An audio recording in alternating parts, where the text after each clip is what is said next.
Do you need to sell your house fast but can't wait forever to close? In this video, I'm gonna give you 5 essential tips to be able to do just that right here in Gastonia. My name is Josh, and I have been helping homeowners sell their property quickly in this market for almost a decade. Whether you're dealing with a job change, financial hardship, or you just need to move quickly, I've got 5 essential tips to help you speed up the process. And trust me, the last one is the most helpful. Tip number 1, you want to price it right from the beginning. If you're needing to sell quickly, you have to price it right from the get-go. So you need to look at what's selling in your local area and be competitive with that.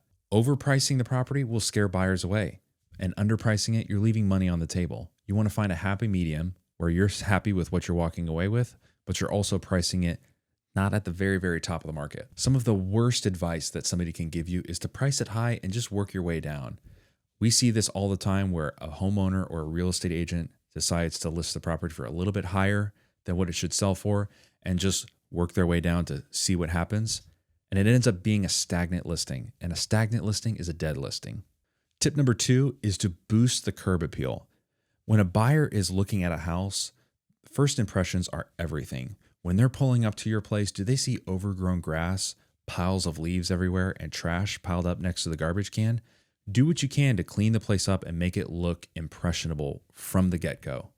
If you have a buyer that's pulling up to their house and they see some of those things that aren't really tasteful, that's their first impression, and that's going to carry with them throughout the rest of the home tour. A well-maintained exterior gets the buyer through the door a lot quicker. Tip number 3, declutter and stage. When somebody is walking through your house, they are visualizing what their living room is going to look like, what their kitchen is going to look like. And if all they see is piles and piles of stuff, it's going to be really hard for them to visualize that. So do what you can to clean up, shove all that extra stuff in the closets, and make it look good. A clean and open space allows the buyer to visualize exactly how they're going to make your house their house. Tip number 4, you have to be flexible.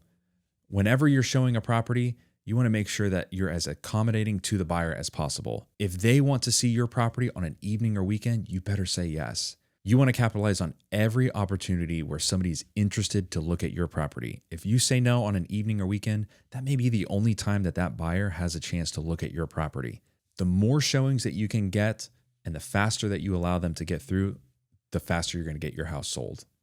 Tip number 5 is to just sell to a cash buyer. This is my favorite option. This is what we've been doing for almost a decade in our market. If you need to sell quickly, you can skip all of the inspections, all of the showings, all of the waiting for a buyer's financing to come through and just sell to a cash buyer. If you need to sell quickly, this may be the best option for you. Our company has been making cash offers on properties for almost a decade now, and we've helped hundreds of homeowners give a more convenient alternative way to sell their house than listing the traditional way. If you are working with a realtor, make sure that you communicate with them upfront about your need to sell quickly. The worst thing that can happen is you hold those cards close to your chest and you end up being dragged along on an attempt to get your house sold for as much as possible. You need to have realistic expectations in this process, and it's best to communicate with your realtor upfront about what those are. And if you want to explore what kind of a cash offer you can get for your property, follow the link in the description below to see what we might be able to do for you. If you found this video helpful, give me a like and subscribe and follow along for more real estate content on selling your house.